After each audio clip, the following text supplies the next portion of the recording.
দায় মোচনের নির্বাচন ডাকসু, এটা বলার একটা বিশেষ কারণ আছে। আমি বেশ 15 দিন আগে হবে আমি বলেছিলাম যে ছাত্র দলের যে প্রার্থী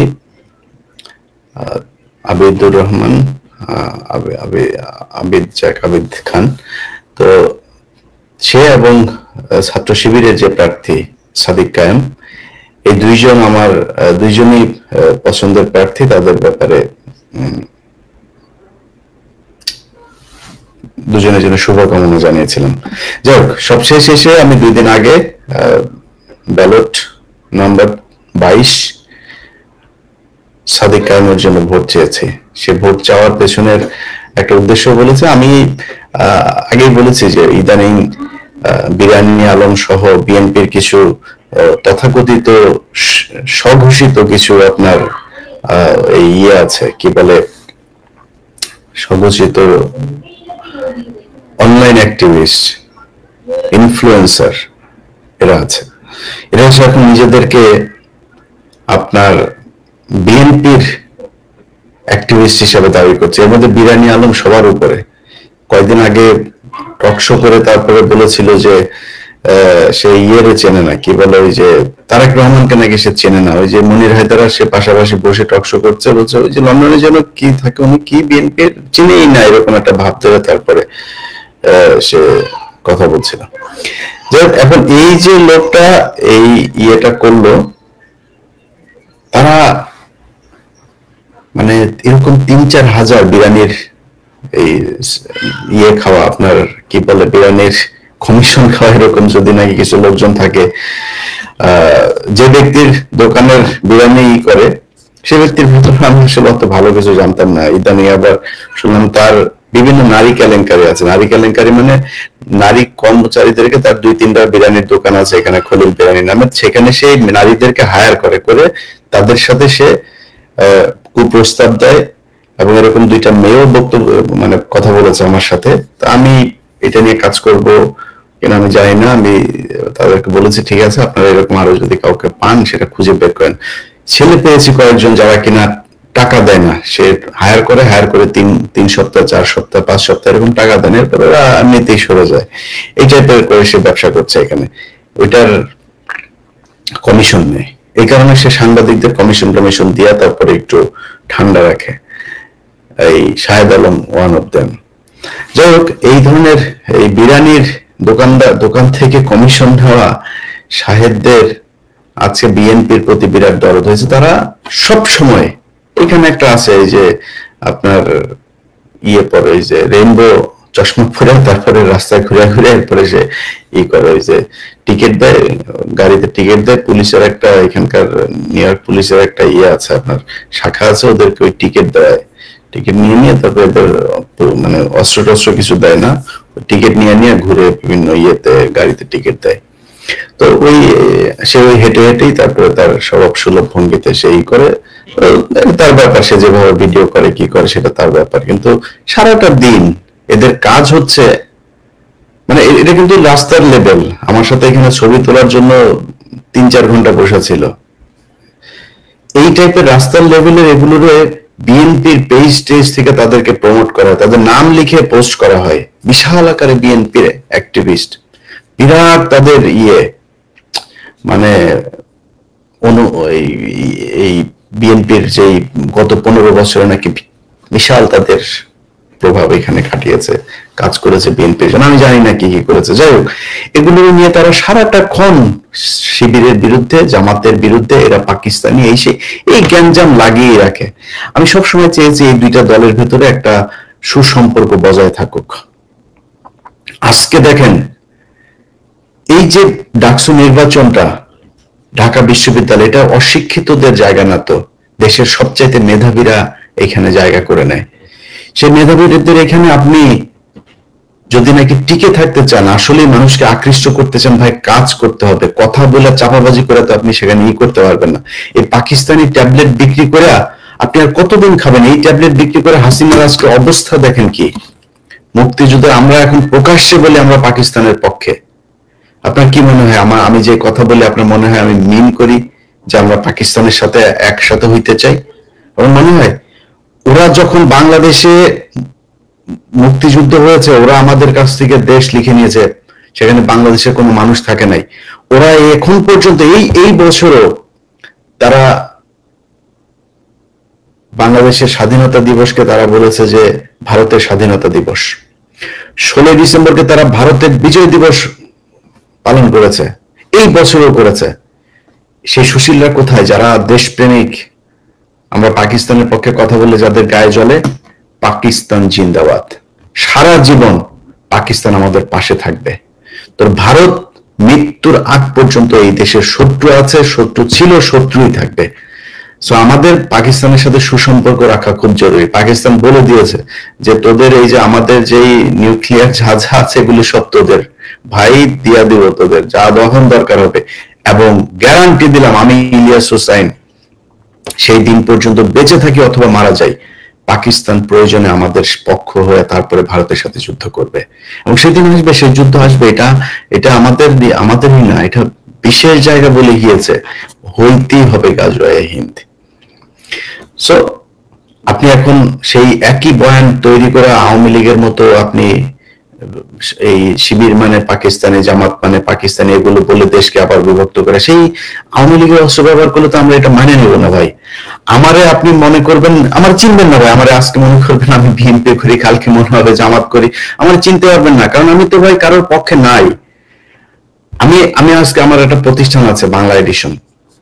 এই বাংলা এডিশন দেখেন, আমি যা বলছি প্রকাশ্যে বলছি, আমি জামাতের আমির সাহেবকে নিজে বলেছি যে ভাই বাংলা এডিশন একদম সেই শুরুতে বাংলা এডিশন শুরু করেছে, তো আমার তো আসলে টাকা পয়সা নেই, আমরা একটা ভালো কাজ করবো, এখানে অর্থনৈতিক ভাবে আপনাদের একটু সাপোর্ট লাগবে, যতটুকু পারেন আপনাদের বিভিন্ন প্রতিষ্ঠান নিয়মতান্ত্রিক ভাবে যেভাবে বিজ্ঞাপন দেয় দেন।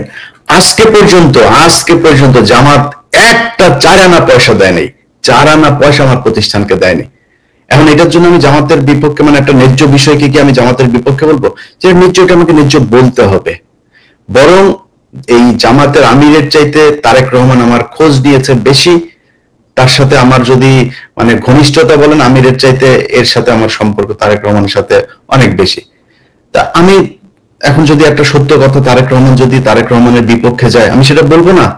হইতেই পারে না, প্রশ্নই আসে না।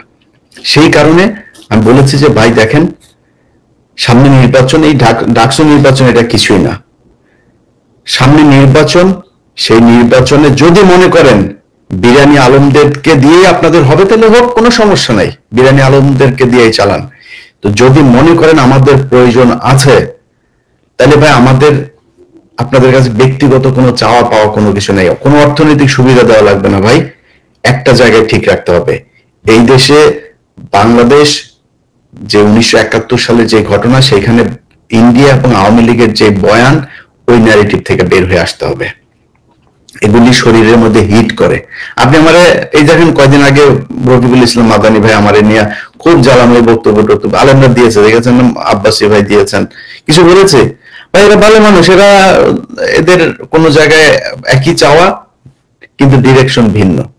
সে তার মতো করে চায়, আমি আমার মতো করে চাই, কিন্তু ভারতের প্রশ্নে আমরা সবাই এক, যে কারণে আমি তাদের কোনো জবাব দিই নেই, জীবনও দিব না। রফিকুল ভাই যদি আমার ছবি নিয়ে জুতা দিয়ে পিটায় ভিডিও করে, তাহলে রফিকুল ভাইয়ের বিরুদ্ধে আমি কোনদিন একটা কথা বলবো না, সে ভাই ভারত বিরোধী, আর কিছু দরকার নাই। সো তাদের বিরুদ্ধে আমরা লাগাইতে পারবো না। কিন্তু এই যে বিএনপি ছাত্র দলের যেই ক্যাম্পেইন করলো গত কয়েকদিনে, ক্যাম্পেইনের মূল বক্তব্য হচ্ছে আপনার পাকিস্তানি। আরে ভাই, এটা তো আওয়ামী লীগের অস্ত্র, এই অস্ত্র আপনি ব্যবহার করছেন কেন? এর বাইরে অনেক কিছু আছে। এখন সব শেষ কিছু কথা বলি। আমি ধরেন এখন কিছুক্ষণ আমি আবিদের জন্য ভোট চাই। আচ্ছা আবিদ ভাই, আপনি বিএনপি করেন, ছাত্র দল করেন, আপনি সাদিকের কাছ থেকে জিততে চান। সাদিকের কাছ থেকে যদি জিততে চান, তাহলে সাদিকের চেয়ে ভালো হইতে হবে আপনাকে। সাদিক যা করে তার চেয়ে ভালো কিছু করতে হবে। ছাত্রলীগ কি করেছে এই দেশে? ছাত্রলীগের পরে আসি। সো আপনি সেটা কি করবেন তাদের চেয়ে ভালো, সেটা আপনি ঠিক করেন। কিন্তু শিবির, আপনি যদি সারা দেশে দেখেন, আচ্ছা শিবির খুব খারাপ, শিবির খালি রক কাটে, শিবির পাকিস্তানি, শিবির এই, শিবির জঙ্গি, সবকিছু মেনে নিলাম, কোনোদিন শুনেছেন শিবিরের কোনো ছেলে কোনো নারীকে উত্ত্যক্ত করেছে? কোনোদিন শুনেছেন যে শিবিরের কোনো ছেলে কোনো নারীকে ধর্ষণ করেছে? কোনোদিন টেন্ডারবাজি করেছে? কোনো দোকানে গিয়ে চাঁদাবাজি করেছে? কোনো একজন ছাত্রীকে অসম্মান করে তারপরে কথা বলেছে? এখন তো ওরা আরো আপডেটেড হয়ে এসছে। আপনি এই যে মেয়ে মানুষ করতে পারবে না, হিন্দুরা জামাত করতে পারবে না, এমন মানে ট্রাম্প কার্ড খেলেছে, বলতে পারবেন না। নারীরা তাদের পাশে দাঁড়িয়ে কথা বলছে। এবং আপনি ইয়েতে কি বলে, হিন্দুদের আলাদা, জামাতের আলাদা, তাদের শাখা খোলা খোলা হয়েছে, হিন্দু শাখা। আপনি তারা আটকাবেন কেমনে? এখন আটকাইতে হলে তার চেয়ে ভালো কিছু করতে হবে। ভালো কিছু করতে হলে ভাই আপনি ছাত্র দলের একজন ভাই। আমি বললাম না একটু আগে শুরুতেই যে আমি বিভাজন তৈরি করতে চাই না। ছাত্র দল আর ছাত্র শিবির এই 5 তারিখের আগে জেলখানায় বসে একজনের বাসার খাবার এসে 2 ভাই ভাগ করে খেয়েছে। শিবিরের বাসা থেকে এসছে খাবার, ছাত্র দলের ভাই তার পাশে বসে সে খাবার ভাগ করে, ছাত্র দলের বাসা থেকে এসছে, শিবিরের ভাগ করে খেয়েছে। এক মুরগি নিয়ে গিয়েছে, সেই মুরগি নিয়ে জবাই করেছে, সবাই মিলে খেয়েছেন। এটাই তো ছিল আমাদের এই কয়েকদিন 5 তারিখের আগে। কোনো বিভাজন ছিল নাকি? 5 তারিখের দিন বলেছিল কে ছাত্র দল, কে ছাত্র শিবিরের, তারা আসবে জুলাই ছাত্রদের পাশে দাঁড়াবে না। সবাই সবার জায়গা থেকে যে যেভাবে পেরেছে সেভাবে দাঁড়িয়েছে। তো আমি বিভাজন তৈরি করতে চাই না, কিন্তু বিভাজন তৈরি হচ্ছে, এখনো পর্যন্ত চলছে। আপনাদের আলাদা পলিটিক্যাল পলিসি আছে, কোনো সমস্যা নেই, সবাই আলাদা আলাদা করে আপনার মতো করে আপনি করেন। এখন ছাত্র শিবিরের আর ছাত্র দলের ভেতরে যদি নাকি মনে করেন আপনি ভালো করবেন, আপনারা ভোট দিবে, যদি মনে না করেন ভোট দিবে না। আমি ছাত্র দল আর ছাত্র শিবিরের আজকে দুইজনের পক্ষেই থাকলাম, আমার কোনো সমস্যা নাই। যে ভালো আছে তারা ভোট দেন। কিন্তু ছাত্র শিবিরের কথা যদি বলি, স্বাধীনতা যুদ্ধ হয়েছে 54 বছর আগে। এই 54 বছর আগের যুদ্ধে যারা কিনা আপনি কথিত যে যুদ্ধ অপরাধী হিসাবে যাদের ফাঁসি দিয়েছেন, কেন মেনে নিলাম, তারপরেও তারা তো মারাই গিয়েছে, বিচার আল্লাহ করবে একদিন। ধরলাম তারা আপনারা যা বলেন সেটাই, আপনাদের কথা মতো আপনারা দিয়ে গেলেন। আর তারপরের প্রজন্ম এখন যে শিবির করে, তার চরিত্রের সাথে একজন গ্রামের মানুষ যদি নাকি দেখে যে শিবিরের একটা ছেলে এত সুন্দর, তার চলাফেরা, টাকনুর উপরে প্যান্ট পরছে, 5 ওয়াক্ত নামাজ পড়ে, নিজের টাকা পয়সা দিয়া তারপরে পলিটিক্স করে, আবার মানুষের দান খয়রাত করে, কোনো টেন্ডার নাই, কারোর বাসায় গিয়ে চাঁদাবাজি করে না, দোকানে চাঁদাবাজি নেয় না, বাস স্ট্যান্ডে গিয়ে চাঁদাবাজি নেয় না, কোনো নাই। শিবিরের দখল যে করেই নেন না, শিবির দখল করে কি জানেন? আপনি একটা প্রতিষ্ঠানের টেন্ডারবাজি করতে যান, আর শিবির যায় দখল করে, জামাত দখল করে কি জানেন? ওই টেন্ডার যে দেয় তারে যায় দখল করে, ওই চেয়ার দখল করে সে। সো মানে আপনি ওই পদে যান, শত শত ব্যারিস্টার শিবিরের, জামাতের, বিএনপি সেভাবে কয়জনকে তৈরি করতে পেরেছে? বিএনপি তো বিশাল সংগঠন, এবং তারা সবাই ভারত বিরোধী লোকই তো। ধরেন এখানে 90% লোক ভারত বিরোধী, কয় পার্সেন্ট আছে যারা কিনা আওয়ামী লীগের সাথে আতাত করে চলে, কিন্তু তারা উপরের জায়গায় আছে। এটা হলো সমস্যাটা। তো আপনি এই শিবিরকে যে এখন যে আপনি বিট করবেন, বিট করতে গেলে তার চাইতে উন্নত আদর্শ নিয়ে আপনাকে আসতে হবে। শিবির যা করে এটাই আল্লাহর আদর্শ, এটাই আল্লাহ, এটাই বলে দিয়েছেন। আমি এগুলি যদি কেউ বলে সেটা তার ব্যাপার, কিন্তু আমি যে দুইজনকে দাঁড় করাই, তাহলে কে বেশি হবে? অথচ এই শিবিরকে গেল 54 বছরে আপনি চিন্তা করতে পারেন, একটা বিশ্ববিদ্যালয়ে তাদের কোনো সংগঠন করতে দেয় নাই, কোনো কর্মসূচি করতে দেয় নাই। কারণ কি? শিবির কি করেছে? শিবির সন্ত্রাসী, শিবির খারাপ কাজ করে। যদি খারাপ কাজের সন্ত্রাসী কার্যকলাপ করে কি করে না, সেটা বাংলাদেশের মানুষের কাছে প্রশ্ন ছুড়ে দিলাম। বাংলাদেশে যারা এই ঢাকা বিশ্ববিদ্যালয়, জাহাঙ্গীরনগর বিশ্ববিদ্যালয়ে যারা পড়েন, আপনাদের কাছে প্রশ্ন করে দিলাম যে নিরপেক্ষ সজ্ঞানে সুস্থ মস্তিষ্কে আপনি নিজে নিজে চিন্তা করেন যে ইলিয়াস ভাই আমার যে কোশ্চেনটা করলো, আসলে আমি এই রহিম হলো গিয়া ছাত্রলীগ আর করিম হলো গিয়া ছাত্র শিবিরের, দুজনের মধ্যে চরিত্রটা একটু চিন্তা করি তো, যে কার চরিত্রটা কতটুকু ভালো, কে কতটুকু ভালো মানুষ। দুজনের কাছে কালকে সকালে যায়েন তো, যায় বলেন ভাই আমি এই বিপদে পড়ছি, ভাই আমার একটু হেল্প করতে হবে। দেখেন তো কার কাছে আপনি মানে বিনামূল্যে সহযোগিতাটা পান, এটা আপনি ঠিক করে নিন। এই দেশে ধর্ষণের সেঞ্চুরি হয়েছে, এই দেশে প্রকাশ্যে আমার চোখের সামনে কুপিয়ে বিশ্বজিৎকে খুন করা হয়েছে। এই দেশে শুধুমাত্র একটা ভারতের বিরুদ্ধে ফেসবুকে পোস্ট করার কারণে একটা মেধাবী বুয়েটের শিক্ষার্থীকে পিটিয়ে হত্যা করা হয়েছে। আপনি চিন্তা করেন তো, আপনার মা এখনো যদি, যখন তার ছেলের কথা মনে হয়, মৃত্যুর আগের দিন পর্যন্ত, মানে আগ মুহূর্ত পর্যন্ত জীবনে কি কোনোদিন সে তার সন্তানের কথা ভুলতে পারবে? ছাত্রলীগ সেটা করেছে। এই দেশে এমন কোন অপকর্ম, ছাগল চুরি পর্যন্ত এই ছাত্রলীগ করেছে। সার্চ দেন, ছাগল চুরি করতে গিয়ে ধরা পড়লো ছাত্রলীগ কর্মী, দেখেন নেতা, দেখেন আপনি এখন গুগলে সার্চ দেন, এখন নিউজ পাবেন। এটা তারা করেছে। তাদের সন্ত্রাসী তো তারা, নিষিদ্ধ হওয়ার কথা ছিল এতদিন, তারা হয় নাই। নতুন একটা বাংলাদেশ এটা, যেখানে শিবির তার যে কর্মসূচি সেটা করার সুযোগ পেয়েছে। শিবির ভোট চাইতে পারে। শিবির এখন, আমি জানি না, আমি তো মানে ভবিষ্যৎ লিখতে পারি না, আমি জানি না যে শিবির কালকে পাশ করবে নাকি আবিদ পাশ করবে, আমি জানি না। যাদেরকে আপনারা যাকে ভোট দেবেন সে পাশ করবে। কিন্তু যদি নাকি এই গেল এত বছরের যেই দায়, এই যে শিবিরকে যেভাবে চেপে রাখা হয়েছে, যেভাবে মিথ্যা অভিযোগ তুলে তারপরে তাদের উপরে যে দমন পীড়ন নির্যাতন করা হয়েছে, আপনি গেল এই 5 বছর যদি নাকি হিসাব করেন, 14 সালের নির্বাচনের পর থেকে আপনি হিসাব করেন, শিবির করা মানে এটার কোনো বিচার নাই ভাই। একটা নারীকে আপনি রোজা ভাঙিয়ে তারপরে ধর্ষণ করেছেন, তার অপরাধ তার স্বামী শিবির করত। এটা একটু বাংলাদেশ, এই দায় মোচনের সময় এসেছে।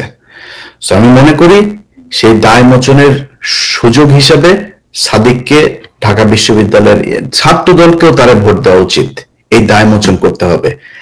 যদি সাদিক পাশ না করে, মনে করেন পাশ না করলো না, ছাত্র শিবিরকে এইটুক সন্তুষ্ট হইতে হবে যে ছাত্রলীগ আর আওয়ামী লীগ যেভাবে আপনাদেরকে ক্যাম্পাসে ঢুকতে দেয় নাই, নিষিদ্ধ করে রেখেছিল, ছাত্র দল অন্তত সেই সুযোগটা আপনাদেরকে দিয়েছে। অতএব এইটুক বাস্তবতা মেনে নেন, মেনে নিয়ে ধৈর্য ধরে আপনাদের দুই দলের ভেতরে যখন কিনা এই কম্পিটিশন চলবে, তখন আপনাদের এই দলে কিছু ওই দলে কিছু ভাগ করে করে এই ছাত্রলীগের গুলো ঢুকবে। ঢুকার পরে দেখবেন আপনারা একটা কর্মসূচি দেবেন, সেই কর্মসূচিতে ও তো ছাত্রলীগ করে, ওর মাথায় আছে ওই পারে হলো আমি, ও এখন ছাত্র দলের পক্ষে আছে, ওই পারে আছে হলো ছাত্র শিবির। ওরা তো ছাত্র শিবির পাইলে ওরা পেরাইতে, বেদম থেকে মেরে ফেলতে হবে, কোপাইতে হবে, ও কোপাবে। দোষ যাবে হচ্ছে ছাত্র দলের উপর। ছাত্র শিবির তখন সেটার প্রতিশোধ নিবে, ছাত্র দল আমাদেরকে, ছাত্র শিবির প্রতিশোধ নেবে, ছাত্র দল আরেকজনকে মারার জন্য ঘুরবে, চেষ্টা করবে, হয়তো সফল হবে। এইভাবে চলবে, একটার পর একটা ঘটনা ঘটতে ঘটতে ঘটতে চরম মুহূর্ত যাবে, তখন আপনাদের দুই দলের ভেতরে এই ভাঙন তৈরির ফাঁকে আওয়ামী লীগ আবার ঢুকবে। সো সেই সুযোগ আসলে করা যাবে না, হইতে দেওয়া যাবে না। আপনাদের সবার কাছে অনুরোধ থাকবে, কালকে যেই নির্বাচন হবে সেই নির্বাচনে গত কয়েকদিন ধরে সেনাবাহিনী তাদের গোয়েন্দা সংস্থা দিয়ে, এই যে আজকে আপনি নিউজে দেখেছেন যে ওই লাশ পোড়ালো, আসলে বাংলাদেশের কোনো মানে সলিড ইসলাম যারা পালন করে, কোনো মানে বিকৃত রুচির মুসলমান ছাড়া কেউ কোনোদিন আরেকজনের কবর থেকে যায় লাশ তুলে না তারপরে পোড়াবে না। এটা তো হচ্ছে তো, তাই না? তো আমি আপনাদেরকে যেটা বলবো যে এটা যারা করেছে সেখানে গোয়েন্দা সংস্থার ছিল, গোয়েন্দা সংস্থার সেখানে আপনার কি বলে যে মানে তাদের পরিকল্পনাতে এই ঘটনাগুলো ঘটেছে। তো এই ঘটনাগুলোর মধ্যে আপনি আজকে ছাত্রলীগের দুইজনকে দেখেছেন। এরকম এই কয়দিন ধরে যত ধরনের কাজ করা হচ্ছে, ততদিন ধরে এই এই এই এই যতগুলো ঘটনা ঘটেছে এখানে ডিজিএফআই এগুলোর সাথে জড়িত, এবং দেশকে বিশৃঙ্খলা এবং একটা একটা একটা উচ্ছৃঙ্খল পরিস্থিতির দিকে ঠেলে দেওয়ার জন্য যা যা প্রয়োজন ডিজিএফআই তার সবকিছু চালিয়ে যাচ্ছে, এবং এটার মূল কথা হচ্ছে এই আওয়ামী ওয়াকার। সো তাদের ব্যাপারেই থাকতে হবে। যথাসংখ্যক পুলিশ মোতায়েন করা হয়েছে। সো এখানে আর্মির গোয়েন্দা সংস্থার এগুলোর ব্যাপারে পুলিশকে বলবো তৎপর থাকার জন্য। আর পুলিশেরও কারা কারা কোনো ধরনের অপকর্মের সাথে জড়িত কিনা সেটাও পুলিশের পাশের ভাইকে নজর রাখতে হবে। এখনো কিন্তু অসংখ্য আওয়ামী পুলিশ এখনো আছে। খোদা বক্স আর হচ্ছে আইজিপি দুইজনে মিলে এখন পর্যন্ত পুলিশের সেই রিফর্ম করতে পারে নাই, সেই পরিমাণে সংখ্যক যারা এখন চাকরি পায়নি তাদেরকে তারা চাইলে পুলিশে ঢুকাইতে পারতো, ঢুকায়নি। এখনো অনেক পুলিশ আছে তারা এই স্বৈরাচারের স্বৈরাচারের হয়ে কাজ করেছে, তারা আছে। যাই হোক, তাদের ব্যাপারে দেখেন, আপনাদের খেয়াল রেখেন, সুন্দর একটা নির্বাচন যেন হয়, যেই নির্বাচিত হোক তার প্রতি শুভকামনা থাকলো। আবারও বলছি, সাদিক এবং আবিদ দুজনের প্রতি শুভকামনা থাকলো। কারোর প্রতি কোনো ক্ষোভ নাই। আল্লাহর ওয়াস্তে বিএনপি কে বলবো, বিএনপির হাইকমান্ড, সর্বোচ্চ হাইকমান্ডও বলেছেন যে আপনাদের মিটিং গুলোতেও বলা হয় যে ইলিয়াসের সমালোচনা সহ্য করতে হবে। আপনাদের সর্বোচ্চ ব্যক্তিও কিন্তু আপনাদেরকে এগুলো বলেছে। সো আপনাদের সেই মিটিং এর যারা ছিলেন তাদের মুখ থেকে শোনা কথা আপনারা আমার চেয়ে ভালো জানেন। সো আমরা ভাই যে সমালোচনা করি, আমরা বিরানি আলমদের মতো বিতৃষ্ণা, বিরোধ, বিভক্তি তৈরি করার জন্য বলি না। আমরা যেটা বলি সেটা আপনাদের ভালোর জন্য বলি। আপনি যদি মনে করেন আজকে শিবিরের বিরুদ্ধে এই 71-71 দিয়া আপনি জিতে যাইতে পারবেন, তাহলে ভাই আওয়ামী লীগ এই দেশ থেকে যাইতে হইতো না।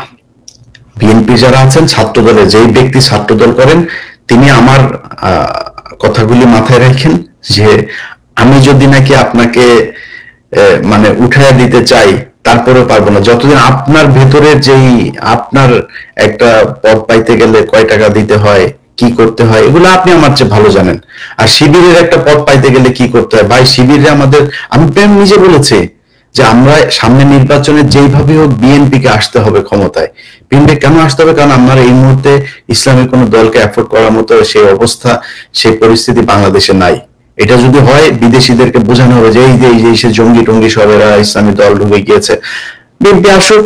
তারপরে এবার বিএনপি ভুল করবে, অনেক ভুল হবে। এই দেশের মানুষের প্রত্যাশা শেষ নাই, প্রত্যাশা পূরণ করতে পারবে না, না পারলে কি হবে, পরে এবার জামাত আসুক, আমার কোনো সমস্যা নেই। এবার চেয়েছি আমি। সো আপনাদের আমি চাই আসেন, কিন্তু ভাই সমস্যার সমাধান করতে হবে। জামাতের একটা কাউন্সিল হয়, সেখানে কেন মারামারি হয় না, চেয়ার ছোড়াছুড়ি হয় না কেন, পদ নিয়ে কেন কখনো কারাকারি হয় না, তার কেন টেন্ডারবাজি করতে হয় না, সে কেন নিজের পকেটে টাকা দিয়ে রাজনীতি করে? এই জিনিসগুলি আপনাকে প্র্যাকটিস করতে হবে। সেটা যদি প্র্যাকটিস করেন, আপনি আমার অনেক পছন্দের দল, আপনারা ভালো করবেন, আপনারা ক্ষমতা আসবেন, কোনো সমস্যা নেই। সেটা তো করতে হবে ভাই। আপনার যদি এখন এই পদ পাইতে গেলে যদি নাকি রাকিব সাহেবকে পয়সা দেওয়া, রাকিব সাহেবকে নারী দিয়ে খুশি করে তারপরে পদ পাইতে হয়, তো সমস্যা। এইভাবে তো আপনি একটা দলকে ভালো জিনিস পাবেন না। তো তখন আপনি যখন টাকা দিয়ে তার কাছ থেকে পদ নিবেন, আপনি তো টাকা কামাবেন, টাকা পাবেন কোথায়? চাঁদাবাজি করবেন, টেম্পো স্ট্যান্ডে, বাস স্ট্যান্ডে, যা যা বলা হয় আপনাদের বিরুদ্ধে, এগুলো তো হচ্ছে। আমরা স্বীকার করি আর না করি, আমরা বলি আর না বলি, এগুলো হচ্ছে, মানুষ দেখছে। আপনারা একটা জেলার মধ্যে 3টা-4টা মানে পক্ষ, কোন না কোন পক্ষ করছে চাঁদাবাজি, বিএনপির নামেই করছে। তারেক রহমানের কাছে খবর যাওয়ার সাথে সাথে সে ই করছে। আরে আপনি দেখেন চাঁদপুরের ঘটনা ঘটলো, আমার বাংলা এডিশনের ক্যামেরা নিয়ে গেল, তারপরে সেটা নিয়ে মানিক ভাই চাঁদপুরের জেলা সভাপতি, সে আমার বললো যে ভাই আমরা এখনই ব্যবস্থা নিচ্ছি। এই সে কোনো ব্যবস্থা নেয় নাই, কোনো ব্যবস্থা নেই। মামলা হয়েছে, ওসিরে দিয়ে, যে ওসির বিরুদ্ধে অভিযোগ সে ওসিরে দিয়ে আসামি ধরানো যাবে, একজনও ধরে নাই। চাঁদপুরের এসপি সাহেব বললেন ভাই আমরা অভিযান চালাচ্ছি, ইটস বিন 7 days, হয় নাই, কিছু হয় নাই। তো এগুলি শয়তানি। এখন এই করে শুধুমাত্র আপনার বরখাস্ত টরখাস্ত, লন্ডনে খবর যাচ্ছে, গেলেই তিনি বরখাস্ত করে দিচ্ছেন। বরখাস্ত করে হচ্ছে না, তো কাজ হচ্ছে না, কারণ আপনাদের সংখ্যাটা এত বেশি। এই পলিসি থেকে বের হইতে হবে। সিস্টেম যদি চেঞ্জ না করেন, তাহলে তো আপনি টাকা দিয়ে রাজনীতি করতে পারবেন না। শিবির, জামাত টাকা, পকেটের টাকা দিয়ে একজন রোকনকে তার ইনকামের 5% একদম অটোমেটিক তার ব্যাংক থেকে ওইখানে তার দিয়ে দিতে হয়। সে যদি সরকারি বেতন পায় 50,000, তার ওইখানে 5% দিয়ে দিতে হয়। তা এটা করে রাজনীতি কেন করে, এটা আপনাদের খুঁজে বার করতে হবে যে তাদের এই আচরণ কেন, তাদের কেন সমাবেশে মারামারি হয় না, তাদের কাউন্সিলে কেন একজন পদ পেলে সে কান্না করে, আর আপনাদের পদ পায় নাই দেখে তারপরে মারামারি করে, এটা কেন? এটা তাদের কাছে শিখেন, সমস্যা নেই তো, ভালো জিনিস শিখতে তো সমস্যা নেই। দুজনের প্রতি শুভকামনা থাকলো, সবাই ভালো থাকেন। আমাদের বাংলা এডিশন কালকে সারাদিন আপনাদের বিভিন্ন খবর জানানোর চেষ্টা করবে ইনশাল্লাহ। আমাদের বেশ কয়েকটা টিম কালকে ঢাকা বিশ্ববিদ্যালয়ে থাকবে, সেখানে কালকে জানেন আপনারা রেস্ট্রিক্টেড একটা এরিয়া।